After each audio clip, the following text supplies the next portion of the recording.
Bienvenue sur Domotique Chronique, le podcast qui décrypte et explique la domotique et plus largement la maison connectée afin de la rendre simple et surtout accessible pour tous.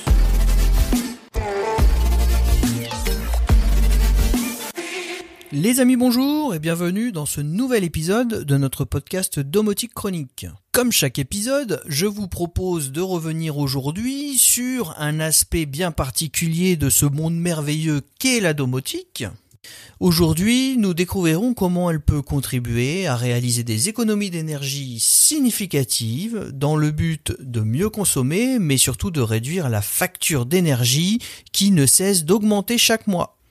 Si vous suivez Domoblog depuis un certain temps, vous savez sans doute que la domotique, c'est bien plus que actionner des lumières et des prises qui s'allument automatiquement selon différents événements qui sont connus et référencés dans un système. La domotique, c'est avant tout un réseau intelligent qui relie tous les appareils de votre maison, qui permet de les associer et de, par combinaison de scénarios, de permettre différentes automatisations. Mais la domotique est aussi un moyen très efficace pour suivre, enregistrer et analyser tout un tas de données intéressantes qu'il est facile de consulter par la suite.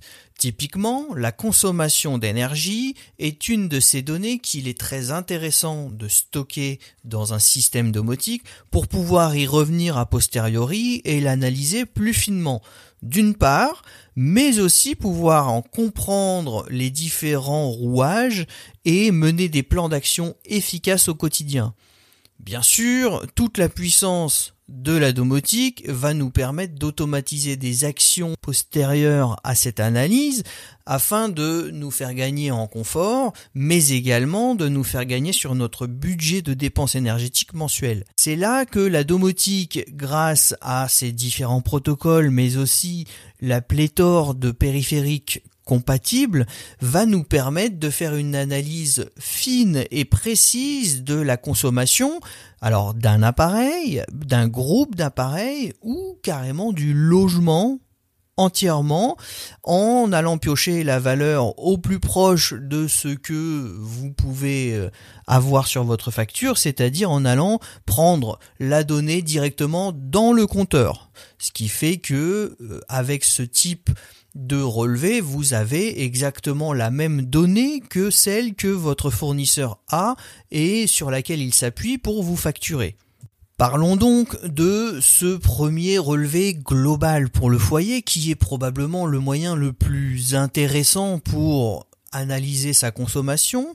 Ce moyen va nous permettre très facilement, avec un petit module que l'on appelle module téléinformation ou également un module TIC, vous avez peut-être probablement entendu déjà ce terme. Il s'agit d'un module qui vient se greffer sur un connecteur du compteur Linky. Alors sur internet vous allez c'est très à la mode en ce moment et vous allez voir ce port de communication caché dans le compteur. Alors il n'y a rien de caché, c'est très connu, ça existait déjà sur les précédents compteurs EDF et en fait c'est simplement un petit contact à 3 broches sur lequel vous venez brancher un module. Alors ça peut être un module en USB filaire, ça peut être un module en Zigbee très intéressant aussi. Ça peut être un module via un ESP, bref, ça peut être toutes sortes de modules connectés qui va permettre de lire et d'envoyer cette donnée à la domotique qui, elle, va l'historiser, le stocker et vous permettre de revenir dessus avec des graphes, des jolies courbes et vous permettre de comprendre, sur quelle plage horaire je consomme le plus dans la journée, à telle heure je lance ma machine, mon chauffe-eau se déclenche selon les heures creuses. Ce module va également relever les plages horaires de tarification, donc vous allez pouvoir, via un graphique, voir le pic de consommation de votre maison sur les heures creuses, parce que c'est là que vous programmez vos machines à laver, votre lave-vaisselle, ou que votre chauffe-eau se déclenche. Bref, vous allez pouvoir, via ce moyen, avoir une vue globale de votre consommation et pouvoir l'analyser plus en profondeur. Les modules sont assez nombreux sur le marché, ce n'est pas un poste récent du marché domotique, la téléinformation, comme je le disais un peu plus en amont. Il existe des modules USB depuis pas mal d'années, il existe des modules do it yourself à créer soi-même qui coûtent quelques euros et qui sont assez simples à reproduire, mais il existe aussi un module que nous avons vu dans les tests du blog qui s'appelle le module LIXI, qui est un module téléinfo super intéressant puisqu'il permet de communiquer directement en Zigbee, donc ce protocole domotique qui nous est très cher et qui est très efficace. Et donc ce module sans fil va permettre au compteur de contacter le serveur domotique et de lui envoyer en live toutes les données de consommation, toutes les données de plage horaire, les index, bref, tout ce qu'il y a dans votre compteur Linky, tout ce que vous pouvez voir en naviguant sur l'écran du compteur, toutes ces données-là, vous allez les avoir automatiquement dans votre système domotique et pouvoir revenir dessus par la suite pour les analyser. Le module LIXI Zigbee se décline maintenant en 2 versions. Nous avons vu les 2 versions sur le blog. Une première version sans antenne qui est efficace mais qui peut parfois être un peu limité si le compteur est un peu loin de la box ou enfermé dans un coffret dans la rue ou sur le palier par exemple. Une autre version qui est sortie un petit peu plus tard, que nous avons aussi présentée et que je vous mets dans les liens du podcast, qui est une version avec une antenne déportée, assez intéressante puisque vous pouvez facilement déporter cette antenne à l'extérieur du coffret pour permettre une meilleure connectivité du module qui va plus facilement pouvoir accéder à la box domotique. Bien sûr, très important comme toujours en Zigbee, l'important c'est d'avoir un bon maillage et donc même si votre compteur est un peu éloigné de la box, si vous avez un bon maillage avec des modules routeurs de type prise connectée ou module alimenté micro-module, vous allez pouvoir avoir des nœuds de rebond pour propager le signal, même si les 2 extrémités, la box et le module LIXI sont assez éloignés, le module va pouvoir rebondir par des prises qui sont intercalées entre la box et le compteur et vous permettre de contacter la box domotique même si celle-ci est éloignée. Là où nous avions un peu plus de mal avec des modules en USB, puisque ces modules en USB sont soumis à une contrainte. Forcément, le module doit être connecté et raccordé à la box et vous avez une contrainte de 5 mètres de distance sur des rallonges USB puisqu'après le signal USB se perd et se désynchronise et vous ne pouvez plus prolonger le signal. Donc vous perdez la communication. Il existe aussi d'autres modules, comme nous en avons parlé il n'y a pas longtemps sur le blog. Vous pouvez utiliser un vieux Raspberry ou même un ESP et continuer à transiter le signal de votre compteur Linky via le réseau de la maison. C'est super intéressant, on peut le faire en Wi-Fi ou en Ethernet et du coup, eh bien, il n'a plus aucune limite de distance et vous arrivez via MQTT, un autre protocole qui nous est très cher en domotique, vous arrivez à contacter et alimenter le système domotique, même s'il est distant, des données de votre compteur.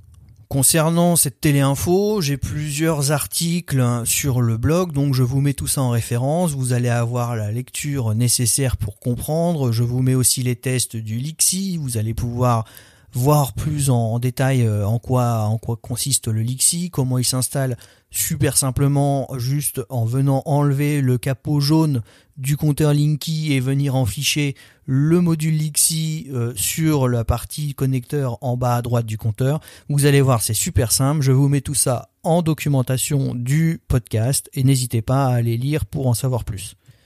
Nous avons donc vu comment disposer de la consommation globale du foyer. C'est un super bon départ, mais si on veut aller plus loin dans l'analyse de notre consommation, il faut pouvoir aller isoler des circuits pour comprendre un peu mieux la consommation de tout ce qui est énergivore à la maison. Le chauffe-eau, la plaque à induction, le four, la machine à laver, le sèche-linge, tous ces appareils qui consomment, la pompe à chaleur, tous ces appareils qui consomment énormément d'énergie, il est toujours bon de pouvoir isoler les différents circuits et avoir En complément de la consommation globale de la maison, la consommation vraiment propre à ce circuit, et vous allez pouvoir le faire grâce à des modules de type module pince ampère métrique, puisque ce sont des modules qui ne sont pas directement influencés par la puissance. En tout cas, ce ne sont pas des modules qui vont s'échauffer et qui risquent de provoquer un incendie parce que vous suivez la consommation d'un appareil très énergivore. Non, le module à pince ampère métrique est en plus assez simple à mettre en œuvre. Il en existe de plusieurs sortes, en Zigbee bien sûr, en Z-Wave ou alors aussi en Wi-Fi avec les excellents modules Shelly qui sont de très bons modules qui disposent de pince ampère métrique. Vous venez juste clipper la phase du circuit en question, donc du circuit de l'appareil ou d'un circuit complet. Vous pouvez prendre un circuit avec la phase en sortie du disjoncteur et du coup, vous allez pouvoir analyser la consommation de tout un circuit et donc de tout un poste énergétique de la maison. Et là, vous allez avoir le détail uniquement propre à ce circuit dans votre système domotique. Tout cela peut être bien sûr complémentaire à la consommation globale mesurée par le module de téléinformation et va donc vous donner des informations un peu plus en profondeur sur certains appareils pour avoir une meilleure compréhension de votre consommation.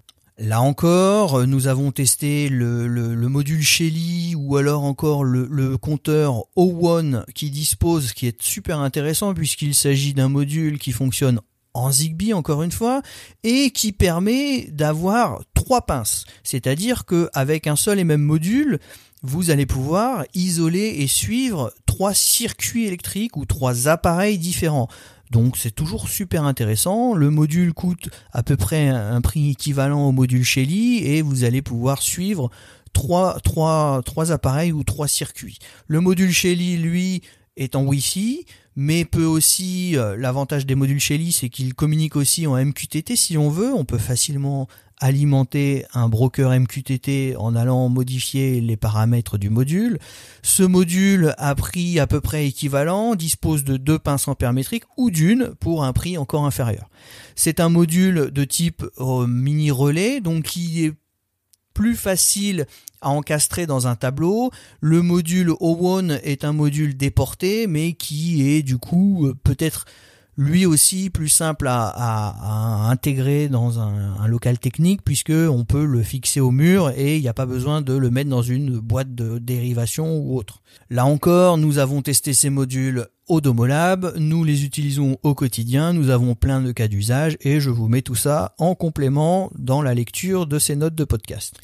À présent, nous avons vu comment exploiter et suivre la consommation globale du foyer. Nous avons vu comment suivre un appareil énergivore ou un circuit.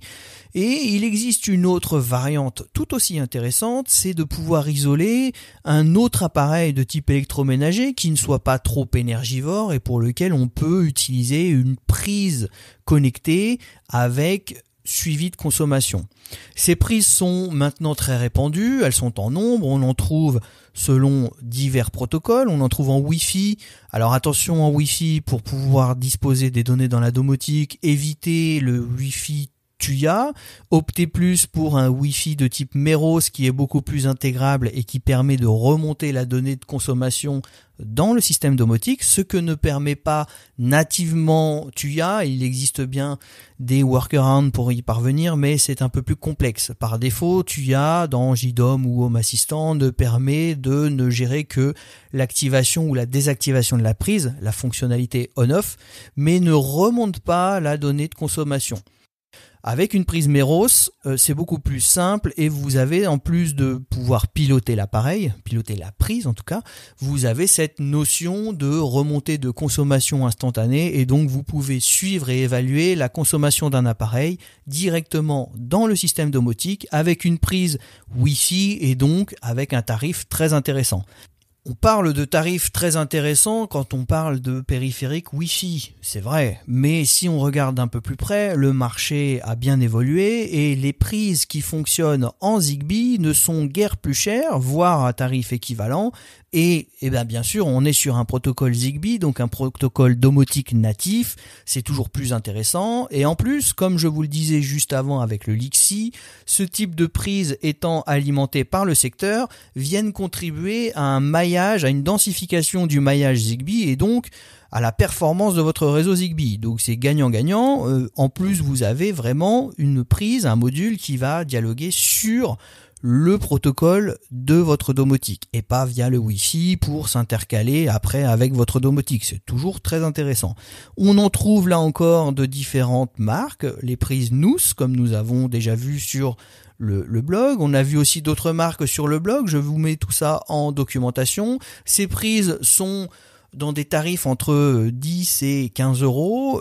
On peut aussi mentionner la prise connectée Lidl, qui, quand ils font des offres maintenant, proposent des prises pour une quinzaine d'euros. Vous avez la prise Lidl qui, dans sa version A2, la nouvelle déclinaison, embarque aussi le suivi de consommation. Les prises Lidl sont en Zigbee et bien sûr, elles sont pleinement prises en charge par des systèmes domotiques de type JDOM ou Home Assistant, via Zigbee to MQTT ou via les intégrations ou les plugins natifs des systèmes. Bref, ces prises sont aussi super intéressantes et participent également au maillage Zigbee de votre réseau domotique et sont d'ailleurs, avec les prises Nous, d'excellents modules routeurs, modules qui vont permettre à d'autres modules sur pile ou autres de venir taper sur ce point pour aller taper le système domotique.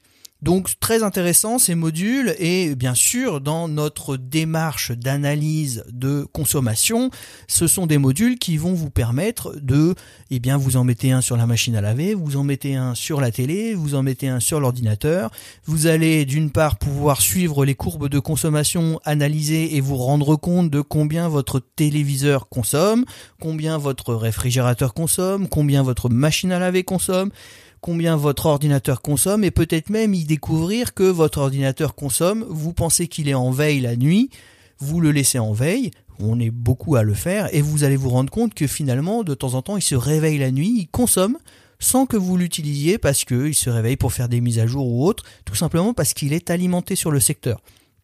Grâce à une prise connectée et à la connaissance de cette courbe de consommation, vous allez alors pouvoir mettre la domotique à profit et demander à la domotique de couper l'alimentation de la prise de l'ordinateur quand vous n'utilisez pas celui-ci. Si l'ordinateur se retrouve totalement en veille sans connectique au secteur, il ne se réveillera pas, il ne consommera pas inutilement et vous commencez à faire quelques petites économies.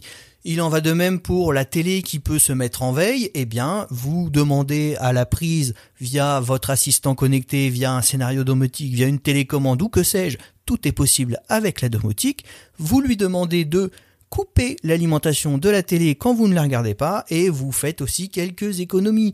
Vous pouvez aussi brancher des prises, ce type de prise sur les chargeurs de téléphone qui sont constamment branchés à côté du lit par exemple, vous programmez ces prises. Déjà vous allez pouvoir analyser la consommation, vous rendre compte que même quand vous ne branchez pas votre téléphone la journée, il y a une petite consommation.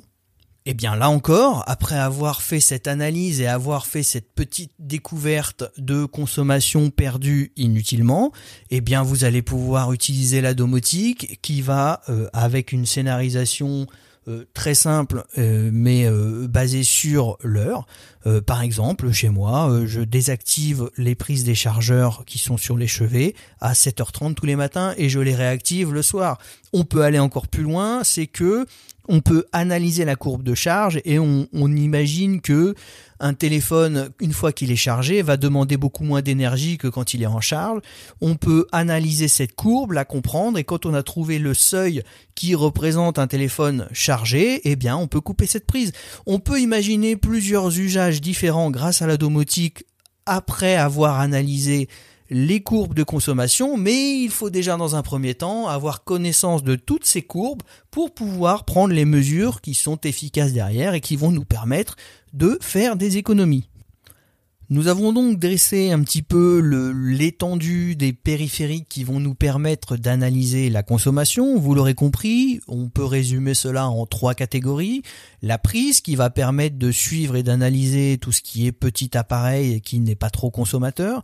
Le module à pince ampère-métrique qui lui sera plus adapté à un appareil très consommateur et donc on ne risquera pas d'y intercaler une prise connectée qui risque de s'échauffer par la puissance demandée, risque de s'échauffer et d'avoir une vie très très courte parce que forcément elle va s'user plus vite, mais surtout elle risque de s'échauffer et de créer un début d'incendie. Donc surtout à proscrire sur tout ce qui est très énergivore, pompe de piscine, chauffe-eau, four, circuit de radiateur, bref, ne branchez pas de prise connectée pour suivre la consommation d'un radiateur électrique ou d'une plaque à induction.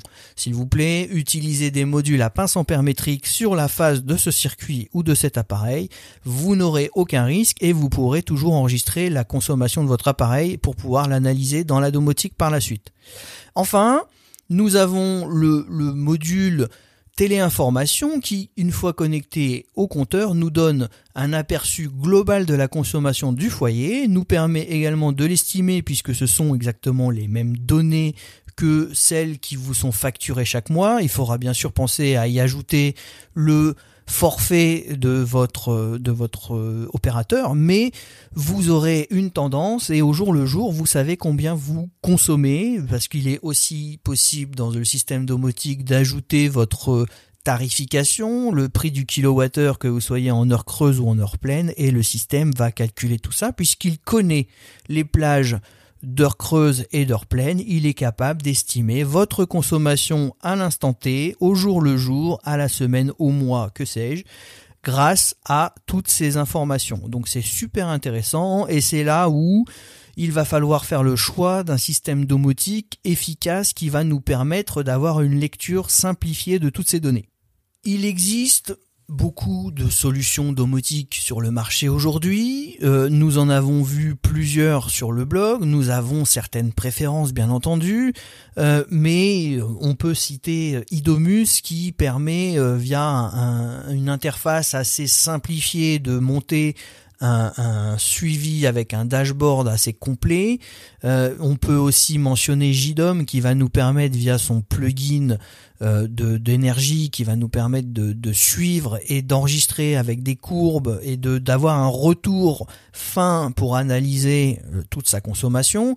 Et puis il y a Home Assistant avec son tableau de bord énergie qui va nous permettre de lire très simplement, de recenser tout dans un seul et même tableau de bord, consommation électrique du foyer, consommation des circuits, des appareils suivis par des prises, mais également production solaire, si vous avez des kits solaires ou si vous avez un abonnement avec un abonnement de producteur avec des panneaux photovoltaïques sur le toit, vous pouvez confronter tout ça dans un seul et même dashboard et donc avoir toutes les informations de consommation et de production, si c'est le cas, du foyer, dans un seul et même espace, et donc vous allez pouvoir analyser tout cela en profondeur. Bien sûr, le but de ce genre de portail, de dashboard, c'est de vous permettre de faire une analyse sur la semaine, sur le jour, sur le mois, sur l'année, ou sur une plage horaire donnée. Par exemple, vous savez que votre chauffe-eau se déclenche tous les midis sur les heures creuses entre 12h30 et 14h30. Eh bien, vous allez pouvoir au jour le jour visualiser comment consomme votre chauffe-eau. Toute cette analyse faite dans la domotique, alors permet bien sûr de comprendre sa consommation, mais permet aussi de déceler des anomalies sur votre réseau électrique. J'entends par là que vous allez pouvoir, en analysant la courbe de consommation d'un chauffe-eau, eh bien vous allez pouvoir voir que votre chauffe-eau, il est possible qu'à un certain moment, il surconsomme. C'est-à-dire que vous allez déceler via la courbe de consommation de votre chauffe-eau que celui-ci est entartré ou que son thermostat est défaillant. Ça m'est personnellement arrivé, c'est comme ça que j'ai détecté que mon chauffe-eau allait lâcher et quelques semaines plus tard, le chauffe-eau a effectivement lâché. Problème de tarte, problème de thermostat, bref. Grâce à cela, a posteriori, quand j'analyse la courbe, je me suis rendu compte qu'effectivement, il y avait un problème avec mon chauffe-eau. Le chauffe-eau, je sais combien il consomme, je sais comment il fonctionne. Par l'habitude, on consomme à peu près la même quantité d'eau chaque jour. On est à peu près le même nombre d'habitants tous les jours dans la maison. Donc forcément, le jour où pour une période habituelle sans invité ou autre, vous avez une surconsommation du chauffe-eau, il convient d'analyser et d'essayer de comprendre. Un chauffe-eau qui, en règle générale, consomme pendant 3-4 heures la nuit, le jour où il se déclenche à 22h30 et commence à chauffer et continue à chauffer jusqu'à 6h le matin, il est fort probable que vous ayez soit un chauffe-eau qui est très entartré et qui donc peine à diffuser ses calories à l'eau et donc à la réchauffer, donc surconsomme, ou vous avez un défaut de thermostat qui ne se coupe pas au bon moment et donc continue à chauffer l'eau alors qu'elle est déjà chaude. Dans ces cas-là, vous surconsommez, et bien grâce à la domotique, vous êtes capable de déceler ce type de comportement et du coup de réagir avant d'avoir la surprise sur la facture. Ce type d'analyse peut également être intéressant pour comprendre le fonctionnement d'un appareil. Je prends la machine à laver, on lance des cycles, on se dit qu'un cycle qui dure 2 heures, c'est un cycle important. Pendant 2 heures, la machine consomme beaucoup d'énergie. Elle est vendue pour 2300 watts. On se dit que pendant 2 heures, elle va consommer 2300 watts. Ça commence à faire pas mal d'énergie. Il est important de déclencher cette machine dans les heures creuses. Eh bien, si on analyse un peu plus en profondeur la courbe de consommation de la machine, on se rend compte que finalement, celle-ci, bien qu'elle ait un cycle de lavage de 2 heures, ne va consommer que dans les quelques premières minutes, 10-15 minutes, le temps de chauffer l'eau, peut-être dans un deuxième cycle, tout dépend du cycle du programme, mais vous allez vous rendre compte que finalement, sur la période de 2 heures, une fois que l'eau est chaude, ce n'est qu'un moteur qui entraîne un tambour et ça ne consomme quasiment rien. C'est vraiment la chauffe de l'eau qui va vous permettre, alors forcément si vous l'avez à 30, le pic sera moins important que si vous l'avez à 60 ou à 70 ou à 80, mais bien sûr tout ça c'est aussi grâce au relevé de consommation qu'on arrive à comprendre comment fonctionne et comment consomme un appareil. Il en va de même pour tous les appareils de la maison. Vous allez aussi pouvoir déceler un congélateur ou un réfrigérateur qui commence à montrer des signes de faiblesse et se déclenche trop souvent. Là aussi, la courbe de consommation va vous aider dans cette analyse et dans cette obsolescence de l'appareil et peut-être réagir avant que celui-ci ne surconsomme trop, voire tombe en panne. Bref. Tout ça, c'est aussi ce que peut nous apporter l'analyse de la consommation, en plus de nous permettre de mieux comprendre notre consommation et du coup, puisqu'on apprend d'elle, eh bien, on arrive à réagir, à changer ses habitudes, en tout cas à les adapter pour mieux consommer et au final moins consommer. Voilà les amis, je pense qu'on a fait le tour de la question. Bien sûr, il existe d'autres questions auxquelles on pourrions répondre, mais nous aurons l'occasion de revenir certainement sur ce sujet dans d'autres épisodes du podcast. Je vous mets bien sûr, comme toujours, de la lecture en lien avec le sujet sur tout ce qu'on peut avoir sur le blog, des tests, des guides. On a pas mal traité le sujet des économies d'énergie grâce à la domotique. Cette petite synthèse audio nous permet de remettre un petit peu à plat tout ce qu'on a pu voir. Je vous mets la lecture associée dans les liens du podcast et donc vous avez maintenant tout ce qu'il faut pour vous aussi vous mettre à commencer à réduire la facture, à mieux comprendre votre consommation, savoir comment le faire, avec quel module, bref. Vous avez toutes les clés de la réussite entre cet audio et la lecture associée. Vous avez vraiment tous les outils pour y parvenir vous aussi.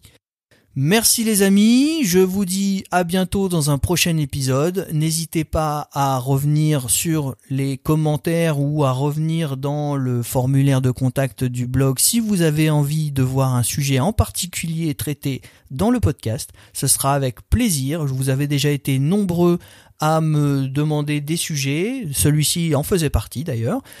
Vous avez été nombreux à me proposer d'autres idées d'épisodes. Sachez que je les étudie et que je reviendrai très prochainement avec des épisodes en relation avec ce que vous m'avez demandé. D'ici là les amis, je vous dis amusez-vous bien, domotisez et à bientôt sur Domoblog. À plus.